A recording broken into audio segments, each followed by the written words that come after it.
You stressed? Don't worry, ChemFun is here to help. Get clear explanations, smart tricks, and exam-ready tips that'll boost your confidence and help you score higher. Subscribe now to ChemFun and take your chemistry prep to the next level. Let's conquer those exams together. Hello everyone, welcome to my channel. I hope you all are doing good. कैसे हैं आप लोग? आशा करता हूँ ठीक होंगे और अपनी सेहत का बहुत अच्छे से ध्यान रख रहे होंगे। हमारी काफ़ी टाइम से एक सीरीज़ चल रही थी, जिसमें हम लोग रिवीजन कर रहे थे 2025 के लिए, जिसमें आपकी थ्योरी कवर हो चुकी है। आपको मैंने क्वेश्चंस करा दिए हैं प्रैक्टिस प्रीवियस ईयर के, और साथ ही में आपकी मिक्स प्रैक्टिस क्वेश्चंस भी हो गए हैं। काफ़ी लोगों की डिमांड चल रही थी कि इसका पार्ट 2 लाया जाए कॉम्पिटेंसी बेस्ड क्वेश्चंस का, जो कि इस बार 2025 से एक नई चीज़ शुरू हुई है।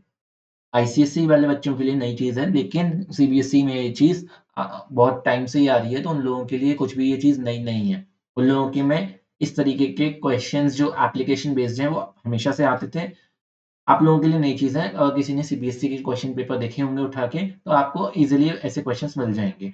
और एक बार आपके इस बोर्ड के क्वेश्चंस प्रिस्क्राइब जो भी हैं, वो कवर हो जाए, उसके बाद हम लोग सीबीएसई के क्वेश्चंस भी से प्रैक्टिस करेंगे, ताकि हमें एक अच्छे से प्रैक्टिस हो जाए और एग्ज़ाम में हमारा कोई भी क्वेश्चन गलत ना हो।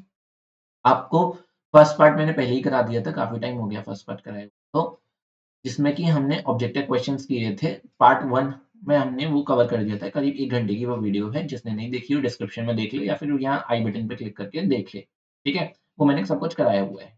आज पार्ट 2 है, और मैं इसे 4 से 5 पार्ट में ब्रेक करूँगा, क्योंकि मुझे पता है कि ज़्यादा लंबी वीडियो होती है तो इंटरेस्ट खत्म हो जाता है। इसलिए हम शॉर्ट वीडियोज़ रखेंगे 30, 35, 40 मिनट्स तक की, ताकि इंटरेस्ट बना रहे टॉपिक के अंदर, ठीक है? आज पार्ट 2 है, और आज हम आगे के क्वेश्चंस देखेंगे, जिसमें कि हम लोग कुछ फिल इन द ब्लैंक्स और कुछ क्वेश्चन आंसर्स देखेंगे थ्योरेटिकल। ऑब्जेक्टिव तो खत्म हो चुका है, अब हम थ्योरेटिकल देखेंगे। आज शॉर्ट आंसर्स हैं, आने वाले सेशंस में लॉन्ग आंसर्स भी होंगे, तो चिंता मत करना। चैनल पर नए हो तो चैनल को सब्सक्राइब कर दो, और वीडियो को लाइक कर दो, और दोस्तों के साथ शेयर कर दो। चलिए बिना किसी देरी के शुरुआत करते हैं हम अपनी वीडियो के साथ, ठीक है?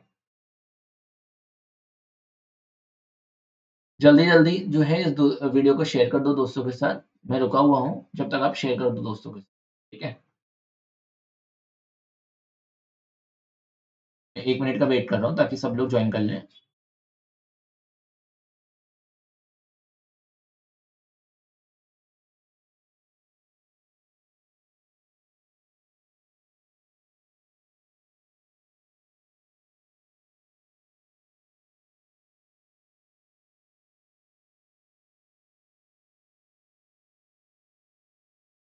रुकिएगा मैं।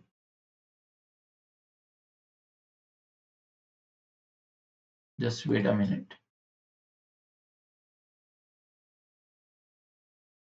आई होप सबको स्क्रीन विजिबल होगी। आई होप सबको स्क्रीन विजिबल होगी, है ना?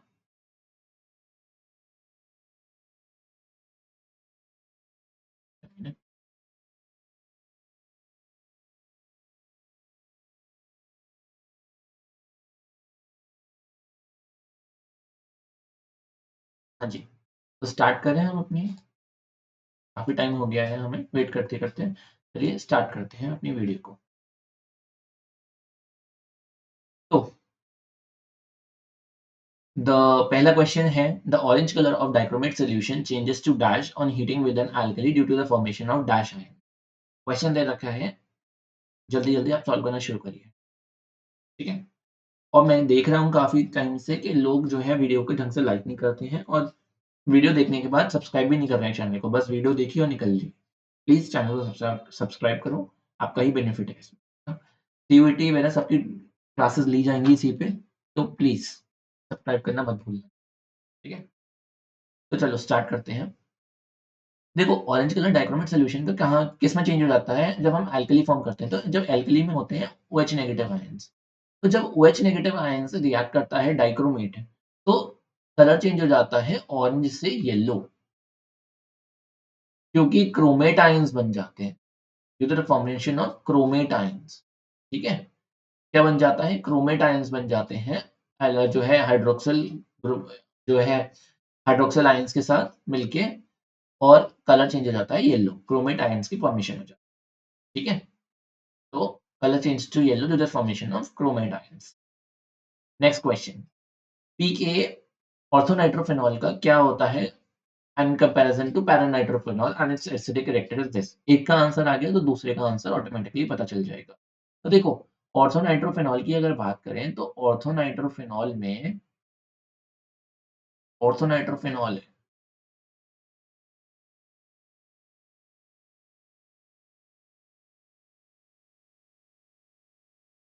इसके अंदर होती है इंट्रामॉलिक्यूलर हाइड्रोजन बॉन्डिंग।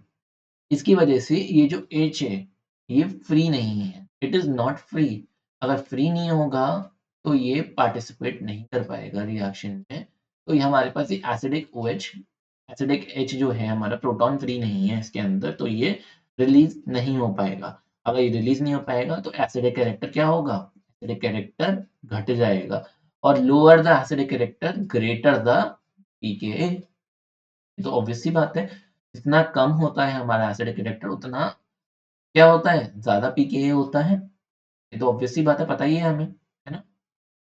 तो ऑर्थोनाइट्रोफेनॉल में क्या होता है? फ्री नहीं होता ये, इंटरमॉलिक्यूलर हाइड्रोजन बॉन्डिंग में इन्वॉल्व होता है, जिसकी वजह से क्या होता है? इसका एसिडिक कैरेक्टर घट जाता है। और हम एसिडिक कैरेक्टर को कैसे कंपेयर करते हैं? स्टेबिलिटी ऑफ कॉन्जुगेट बेस देख के। कॉन्जुगेट बेस इसका स्टेबलाइज़ हो जाता, लेकिन यहाँ पर क्या है? ये फ्री नहीं है, ये बॉन्डिंग में इन्वॉल्व है। इसके बॉन्डिंग में इन्वॉल्व होने से ये फ्री नहीं होगा और एसिडिक कैरेक्टर घट जाएगा ऑर्थो का। तो पैरा का ज़्यादा होता है, ऑर्थो का कम होगा। आगे बढ़ते हैं, ठीक है?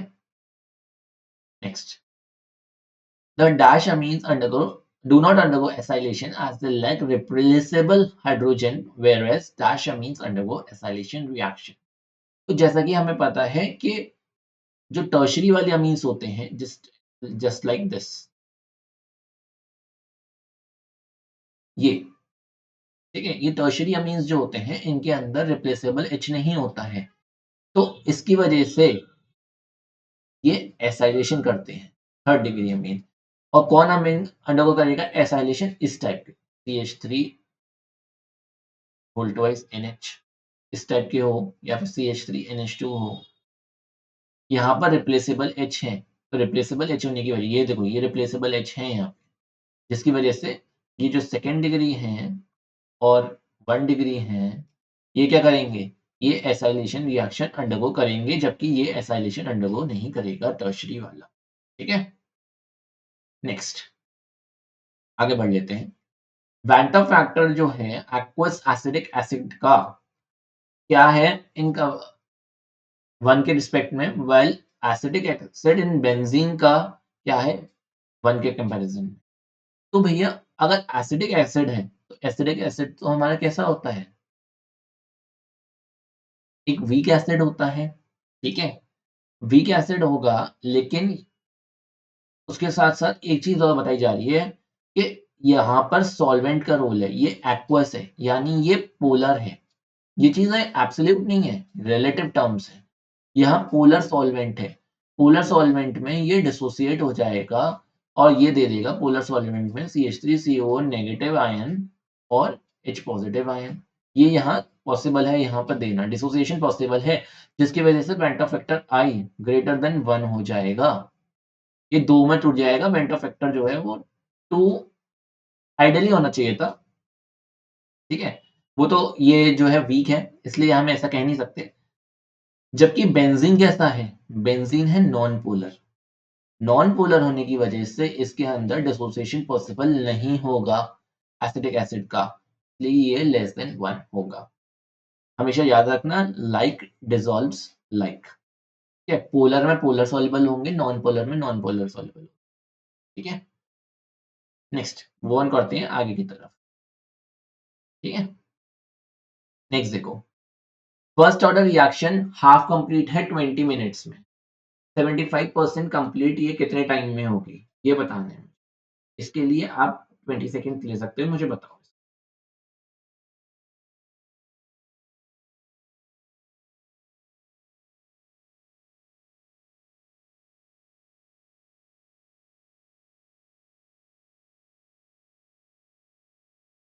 आई होप मुझे इससे डिराइव करने की ज़रूरत नहीं पड़ेगी।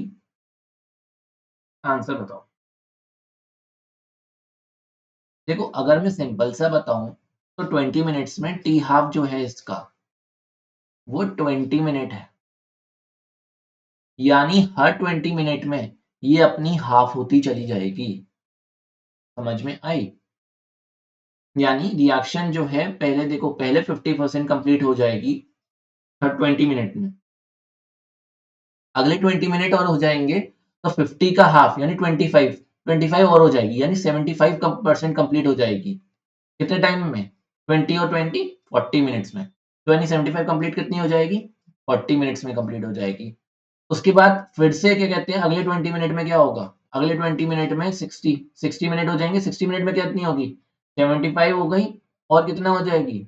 और अभी नेक्स्ट वाले राउंड में कितनी हुई थी? 25 हुई थी। 25 का भी हाफ हो जाएगी, यानी 12.5% और हो जाएगी। 12.5% का मतलब कितना है? 87.5% और हो जाएगी। कितने टाइम में?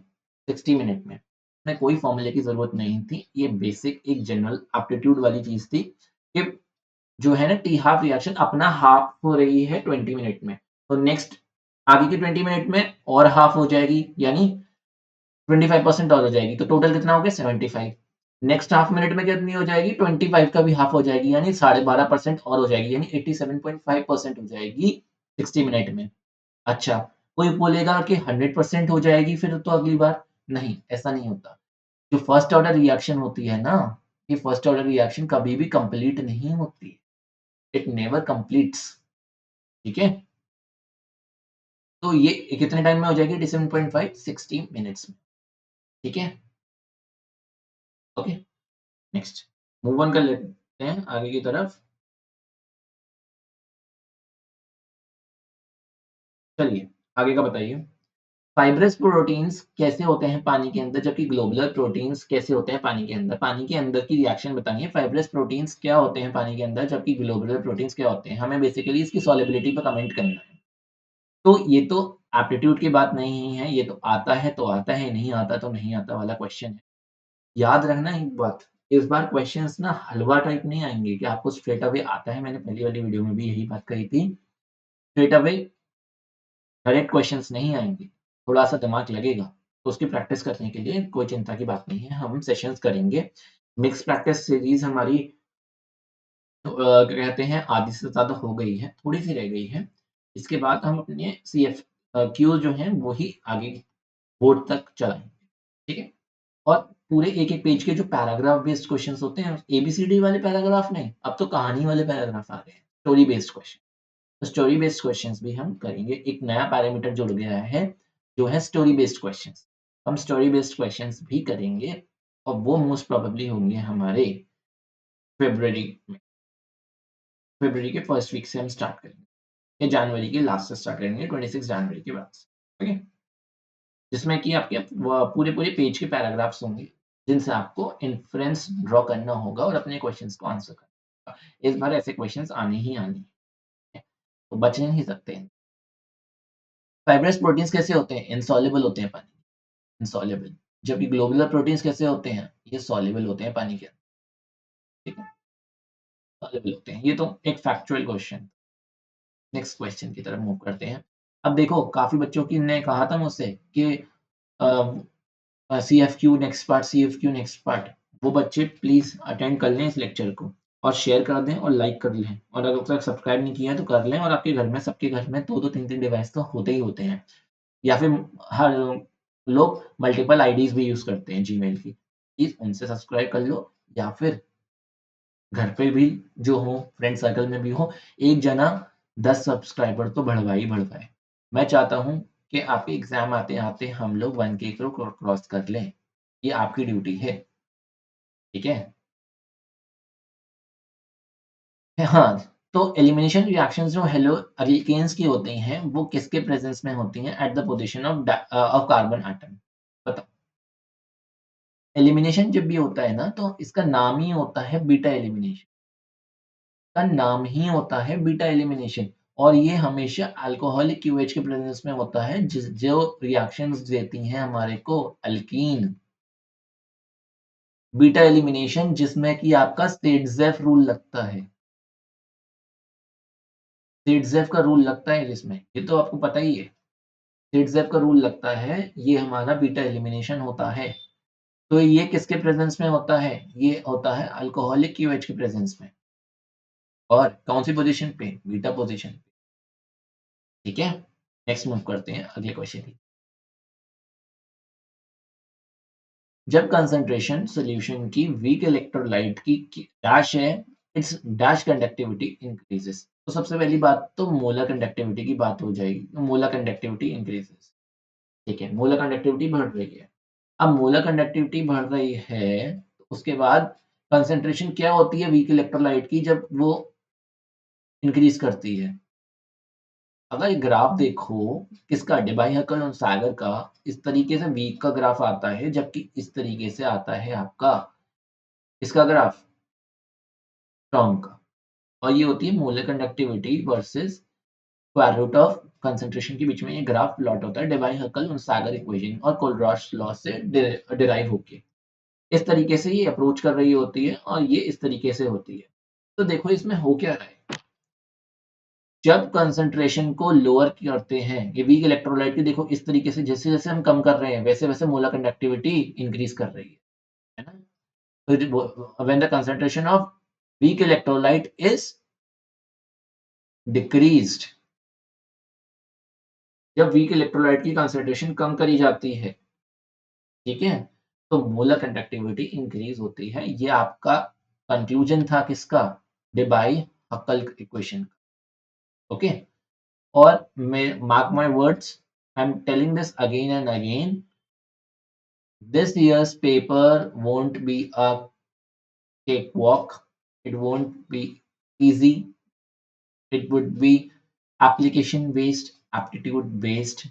जिसने मेहनत करी है नंबर उसी के आएंगे, फ्री में नंबर नहीं बटेंगे। ये वाली बात ध्यान में रखिए। ठीक है, नेक्स्ट क्वेश्चन की तरफ मूव करते हैं। ठीक है, मेल्टिंग पॉइंट एसिडिक एसिड का क्या होता है प्रोपेनोइक एसिड के प्रेजेंट जो है कंपैरिजन में, where is boiling point acetic acid का प्रोपेनोइक एसिड। तो मेल्टिंग पॉइंट छोड़ो, पहले मैं बॉइलिंग पॉइंट के बारे में बता देता हूँ। बॉइलिंग पॉइंट का मतलब क्या होता है, ये सपोज करो बॉइलिंग पॉइंट का मतलब होता है किसी की यूनिटी को ब्रेक करना, एकता को तोड़ना।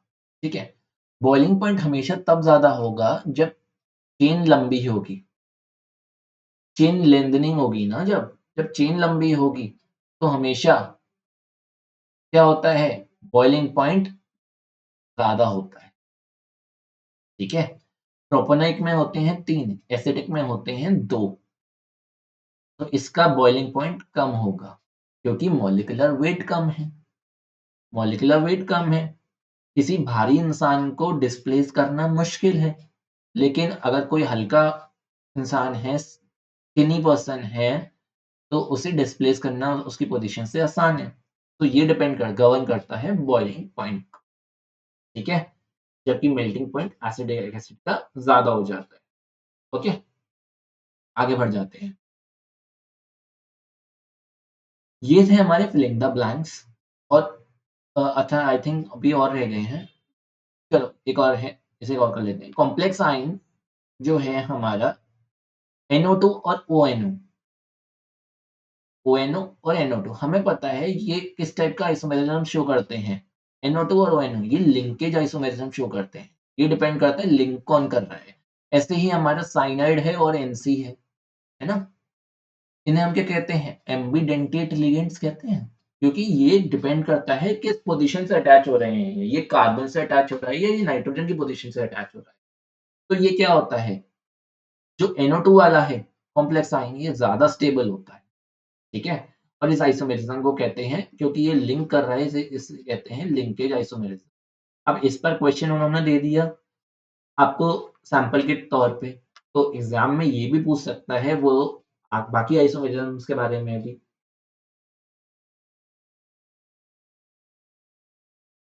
ठीक है, तो उनके लिए तैयार रहना। नेक्स्ट,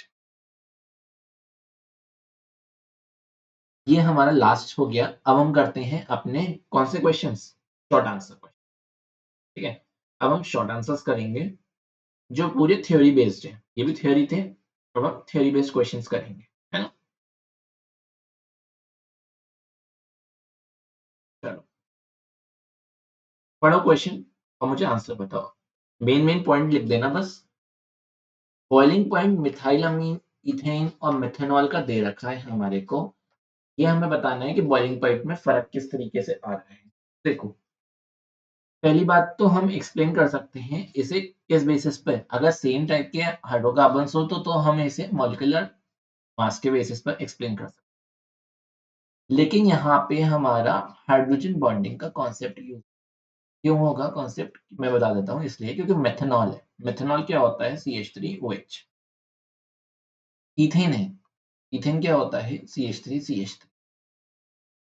और मिथाइलअमीन है, मिथाइलअमीन क्या होता है? ये। देन इसके बाद क्या होगा हमारा, बताओ।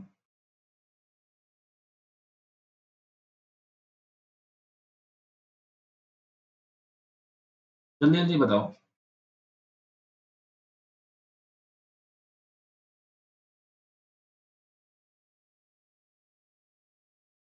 हाँ भाई, जब भी हाइड्रोजन बॉन्डिंग प्ले में आती है तब हम बॉन्ड लगाते हैं इलेक्ट्रोनेगेटिविटी के बेसिस पे। जितना ज्यादा इलेक्ट्रोनेगेटिव उतना ज्यादा हाइड्रोजन बॉन्डिंग। ठीक है, यहाँ तो हाइड्रोजन बॉन्डिंग का कोई सवाल ही नहीं है CH3CH3 में, तो CH3CH3 का तो सबसे कम हो ही गया।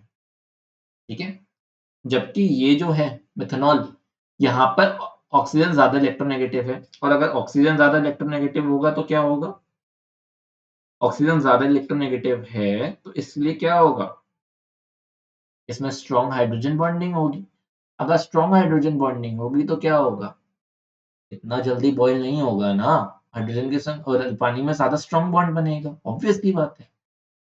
और यहाँ पे बात करें तो यहाँ पर नाइट्रोजन है, नाइट्रोजन यहाँ आ गया, नाइट्रोजन कम इलेक्ट्रोनेगेटिव है।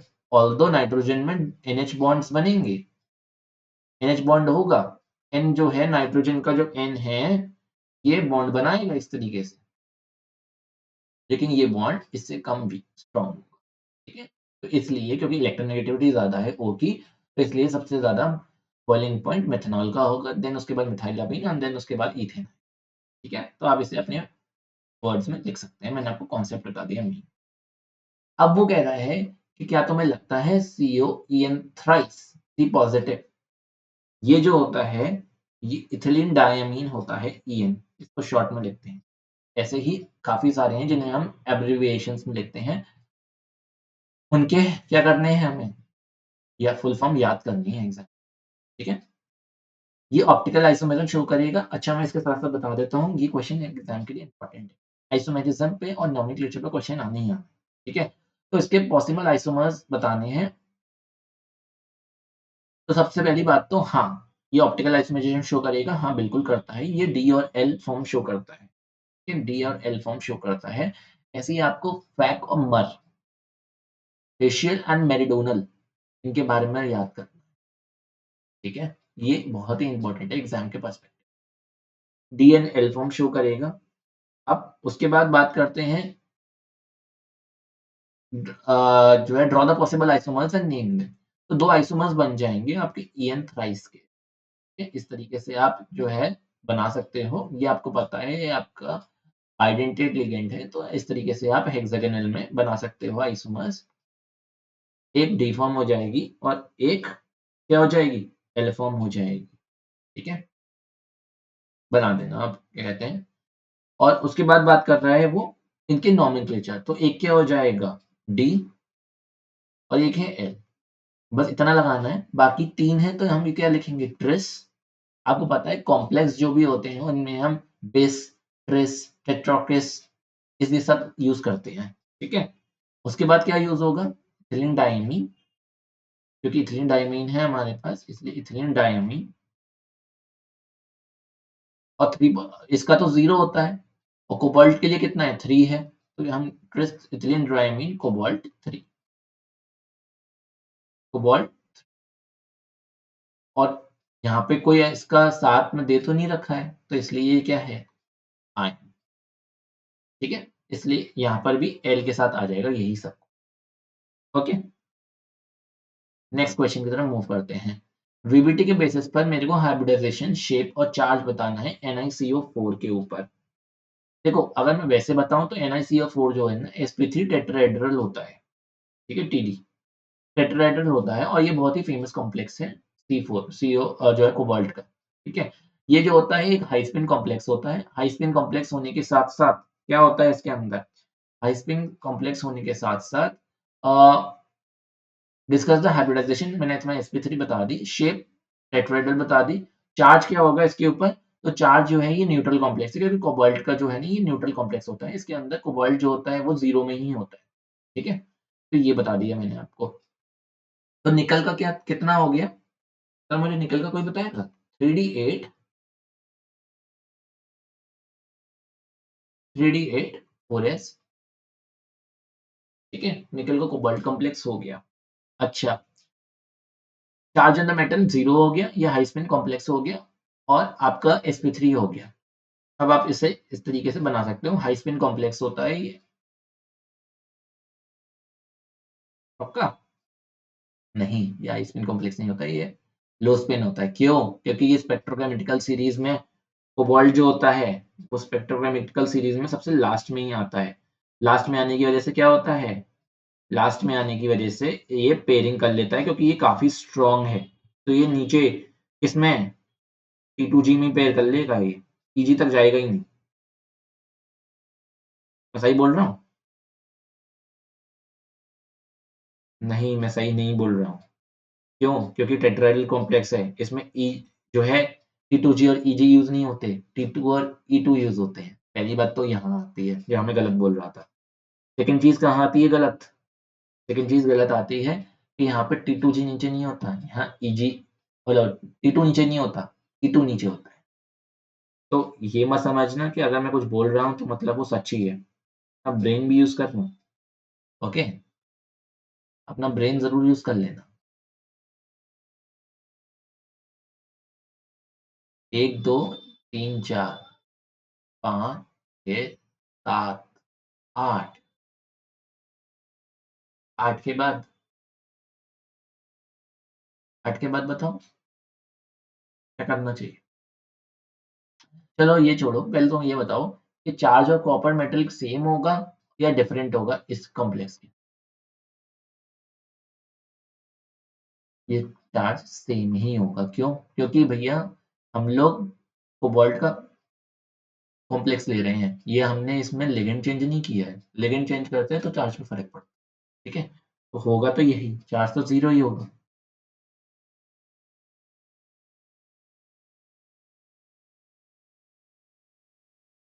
ये तुम करना, ये मुझे बताना, ठीक है? इतना टाइम वेस्ट नहीं करना। आगे बढ़ते हैं।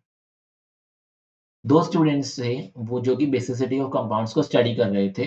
एक्स ने लिखा कि अमोनिया लेस बेसिक है मिथिलीन अमीन से, जबकि वाई ने लिखा कि अमोनिया ज़्यादा बेसिक है मिथिलीन अमीन। कौन सही बोल रहा है ये बताना।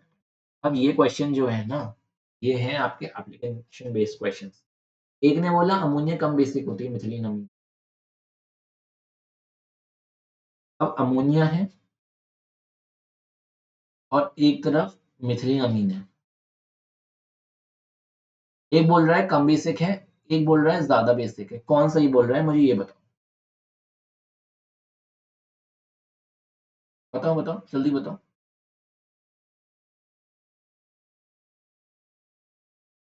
जब भी बेसिसिटी की बात आती है ना, तो हम स्टेबिलिटी ऑफ कॉन्जुगेट एसिड देखते हैं, ठीक है? Stability of conjugate acid. जबकि हम जब भी एसिड उसकी बात करते हैं एसिडिक स्ट्रेंथ की, तो हम स्टेबिलिटी ऑफ कॉन्जुगेट बेस देखते हैं, ठीक है? तो अगर हमारे को कोई चीज़ ज़्यादा बेसिक करनी है, तो उसके ऊपर मेरे को इलेक्ट्रॉन डेंसिटी इंक्रीज़ करनी होती है, ठीक है? इलेक्ट्रॉन डेंसिटी यानी लोन पेयर अवेलेबल होने चाहिए उसके पास, इलेक्ट्रॉन डेंसिटी होनी चाहिए उसके पास अच्छी खासी, ठीक है? ये बात याद रखना। तो जब हमारा क्या होता है, ये हमारा मिथिलीन अमीन होता है, इसके अंदर होता है CH3 ग्रुप, जो कि लगाता है इसके अंदर प्लस आई। प्लस आई लगाने की वजह से नाइट्रोजन के ऊपर इलेक्ट्रॉन डेंसिटी बढ़ जाती है और अगर इलेक्ट्रॉन डेंसिटी बढ़ेगी, तो उसके पास क्या होगा? क्या होगा उसके बाद बताओ? ये इसके ऊपर नाइट्रोजन के ऊपर क्या होगा? कि पोटेंशियल बढ़ेगी। किस चीज़ की पोटेंशियल बढ़ेगी? लोन पेयर देने की। लोन पेयर देने की, ऑब्वियस सी बात है। इलेक्ट्रॉन डेंसिटी बढ़ गई ना, अवेलेबिलिटी ऑफ लोन पेयर्स आ गए। अगर अब लोन पेयर्स अवेलेबल हैं तो इसका मतलब क्या है, ये बेसिक ज्यादा है, ऑब्वियस सी बात है। ठीक है, तो थोड़ा सोचा करो, ऐसे काम नहीं चलता। स्टूडेंट ने कैरी आउट करा एक टेस्ट जिससे उसमें इथाइलामीन और डाइथाइलामीन को डिस्टिंग्विश करना है, और इथेनॉल और इथाइलामीन को। अब उसके बाद वो पूछ रहे हैं कि इसमें हम लोग किस तरह कौन से टेस्ट कर सकते हैं। तो देखो, अगर इथाइलामीन और डाइथाइलामीन है तो सबसे इंपॉर्टेंट टेस्ट है इसका कार्बाइलामीन। कार्बाइलामीन टेस्ट लैब में नहीं किया जाता क्योंकि ये थोड़ा टॉक्सिक होता है, इसलिए टॉक्सिक थोड़ा क्या मतलब बहुत ही टॉक्सिक होता है। लेकिन ये एक टेस्ट है। अब उसने एग्जामिनर ने सीधे-सीधे नहीं पूछा कि कार्बाइलामाइन टेस्ट की रिएक्शन लिखो। उसने कहा कि इनको डिस्टिंग्विश करने के लिए टेस्ट चाहिए। कार्बाइलामाइन टेस्ट होता है, ये हमें पता ही है कि इसमें हमारी क्या बनती है, इथाइलामाइन जो होगी, ये हमारी प्राइमरी अमीन, ये रिएक्शन करती है इसके साथ, एसोसाइनेट का फॉर्मेशन होता है, जबकि इथाइल डाइलथाइलामाइन इसे नहीं देगी। अब इथेनॉल और इथाइलामाइन को डिस्टिंग्विश कैसे कर सकते हैं? तो ये इथेनॉल आइडोफॉर्म टेस्ट दे सकता है, इथाइलामाइन ये टेस्ट नहीं देगी। और बताऊँ, हिल्सबर्ग टेस्ट कर लो, इथाइलामाइन दे देगी, जबकि इथेनॉल नहीं देगा। ठीक है? जबकि पर ऐसे तो मैं जो है कोई कहेगा कि ऐसा करो कि इथेनॉल के लिए लुकास टेस्ट कर लो, इथाइलामाइन नहीं देगी लुकास टेस्ट। तो सूटेबल रहता है कि आइडोफॉर्म टेस्ट डिस्टिंग्विश करो, ये अच्छा टेस्ट माना जाता है। ठीक है? नेक्स्ट, रीज़न देना है एक्सप्लेन करने के लिए कि ग्लाइसिन के अलावा सारे जो अल्फा अमीनो एसिड्स हैं वो आपके लिए एक्टिव क्यों होते हैं? वो इसलिए होते हैं कि जो बाकी अमीनो एसिड्स जो होते हैं, वो उनके अंदर कायरल सेंटर होता है। ठीक है? वो कैसे होते हैं? वो एसिमेट्रिक होते हैं। जबकि ग्लाइसिन जो होती है, वो कैसी होती है? ग्लाइसिन कैसी होती है? बताना सर, कैसी होती है ग्लाइसिन? बताओ, बताओ, जल्दी बताओ, ग्लाइसिन कैसी होती है? ग्लाइसिन सिमेट्रिक होती है। ठीक है? कैसी होती है ग्लाइसिन? सिमेट्रिक होती है ग्लाइसिन।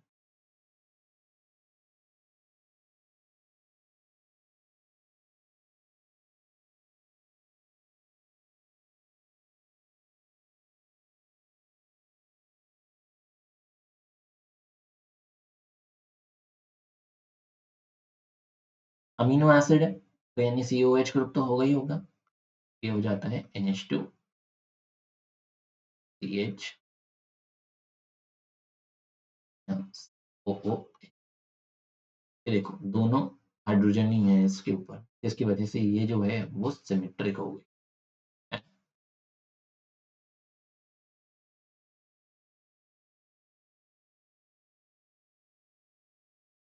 बाकी ले लो एनालिन, जो एनिलीन कह रहा हूँ, एलानिन ले लो, एलानिन, वैलिन ले लो, ल्यूसीन ले लो, लाइसिन ले लो, ट्रिप्टोफैन ले लो। ये सब कैसे होते हैं? ये ऑप्टिकली एक्टिव होते हैं, और हमारे को पता होना चाहिए कि 20 जो है नेचुरल अमीनो एसिड्स होते हैं। 20 नेचुरल अमीनो एसिड्स होते हैं।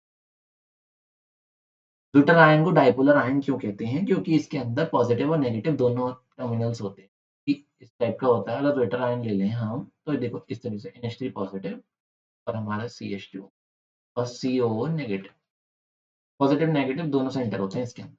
अगर ड्यूटर आयन के बारे में पूछ रहा है वो, तो वो किसके बारे में और पूछ सकता है? वो आइसो इलेक्ट्रिक पॉइंट के बारे में भी पूछ सकता है एग्जामिनर। आइसो इलेक्ट्रिक पॉइंट भी पता होना चाहिए। ये रिएक्शन कंप्लीट करनी है, ये मैंने आपको पहले भी कराई हुई है ये रिएक्शन, और काफ़ी ज़्यादा इम्पोर्टेंट रिएक्शंस हैं ये। HI के संग क्या होगा? HI के संग ये सब हाइड्रोकार्बन में कन्वर्ट हो जाएगा।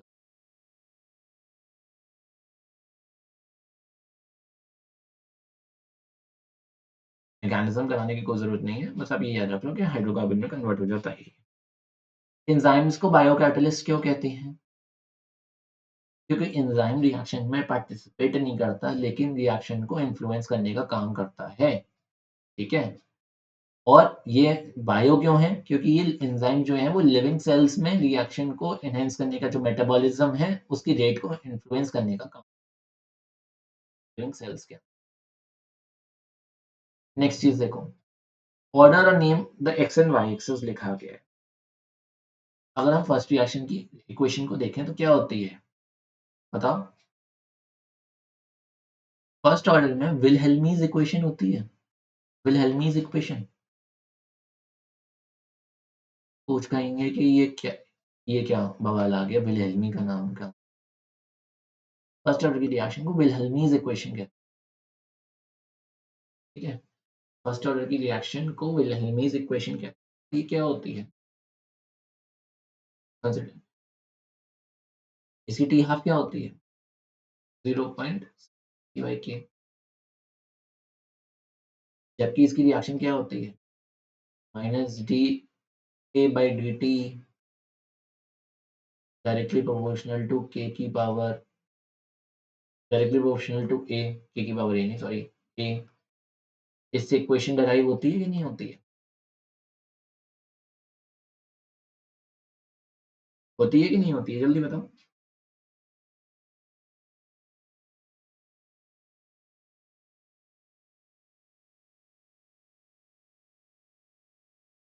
इसका मतलब क्या है?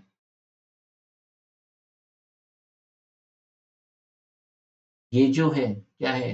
रेट है। और ये क्या है? कंसंट्रेशन। दोनों कैसे हैं? Directly proportional. डायरेक्टली प्रोपोर्शनल का मतलब क्या है? कि ये एक स्ट्रेट लाइन आएगी। तो यहाँ पर x क्या है? ये है हमारी रेट ऑफ द रिएक्शन, जबकि y क्या है? y है कंसंट्रेशन।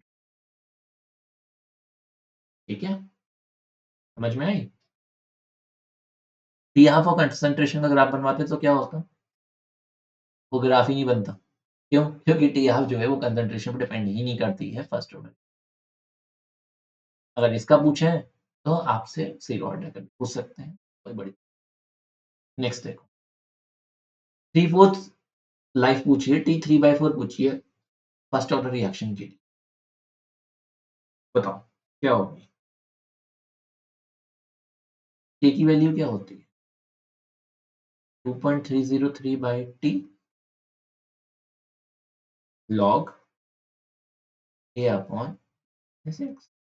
ये वैल्यू होती है जो इनिशियल था।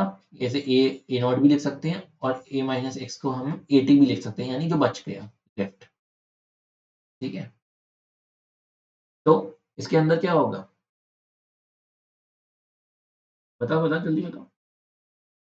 K की वैल्यू दे रखी है 7.4 इंटू 10 की पावर -5। इसकी वैल्यू क्या होगी? 2.303 अपॉन टी हाफ T3/4, मतलब 3/4 रिएक्शन खत्म हो गई है। लॉग पहले कितनी थी मैं मान लेता हूँ, पहले 1 थी, अब 3/4 खत्म हो गया तो क्या 1/4 बचा है? 1/4 का मतलब क्या है? 1 यहाँ 4 यहाँ आ जाएगा, लॉग 4। ठीक है, आईसीएसई में तो साइंटिफिक कैलकुलेटर अलाउड होता है, नहीं हो तो भी आप 2 log 2 करके इसकी वैल्यू ले सकते हैं। log 2 की वैल्यू तो सबको पता होती है। सॉल्व कर लेना, इससे आपका टी हाफ आ जाएगा। मैं आंसर बता देता हूँ, आंसर है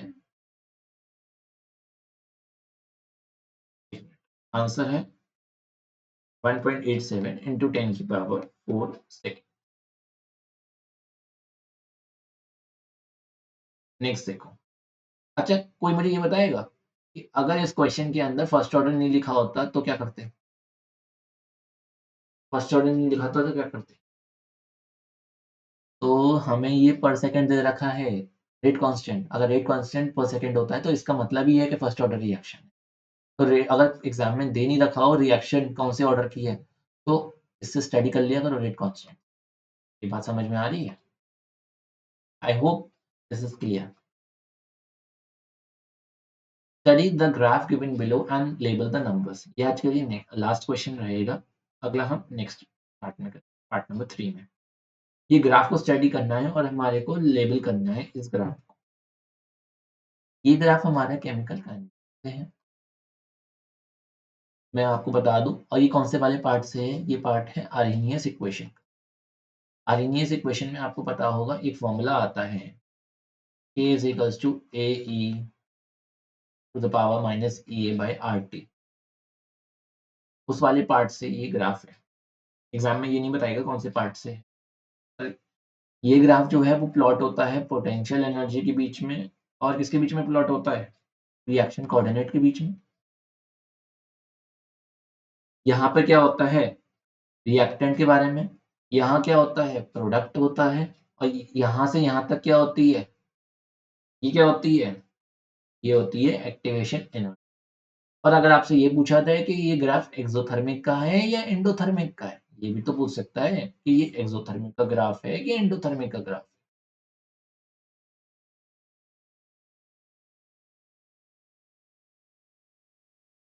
तो ये जनरली जो है नहीं पूछा जाएगा, क्यों? क्योंकि ये पोटेंशियल एनर्जी के बीच में हो रहा है। अगर डेल्टा एच के बीच में ग्राफ प्लॉट होता तो आपको बता देते हैं हम, कैसे बता देते, इस डिफरेंस से बता देते। अगर यहाँ डेल्टा एच होता तो हम देख लेते, अगर नेगेटिव में आ रहा होता फाइनल माइनस इनिशियल, अगर ये ग्राफ जो है ना, वैसे अगर ग्राफ देखें तो ये जो है वो एंडोथर्मिक का ग्राफ है अगर डेल्टा एच का प्लॉट होगा तो। लेकिन अगर एक्सोथर्मिक का ग्राफ प्लॉट करना है तो एक्सोथर्मिक का, और यहाँ पर पोटेंशियल एनर्जी नहीं होगी। अब इसके साथ-साथ आपको इसके अंदर थ्रेशोल्ड एनर्जी के बारे में भी पता होना चाहिए।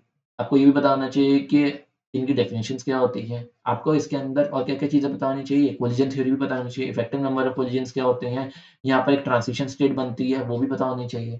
सब कुछ इसके बारे में नॉलेज होनी चाहिए। ठीक है? समझ में आ गए?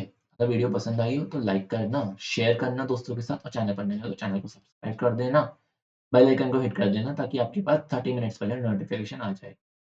बहुत ज़ोरों से तैयारी चल रही है, कोई भी चैनल ऐसा नहीं है आईएससी का जो कि आपको इस लेवल की तैयारी करा रहा हो। प्लीज़ इसे पढ़ो और चैनल को सब्सक्राइब करो और ज़्यादा से ज़्यादा लोगों से करवाओ, चैनल को प्रमोट करने में प्लीज़ हेल्प करो।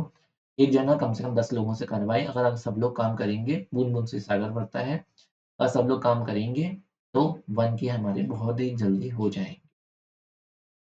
ठीक है? Thank you very much, good bye, take care, study well, and if you have any doubts then you can join the Telegram channel where I post all the information regarding the lectures। ये से आप join कर सकते हो और अपने queries को भी मुझसे रिजॉल्व करा सकते हो। ठीक है, थैंक यू वेरी मच, मिलते हैं नेक्स्ट।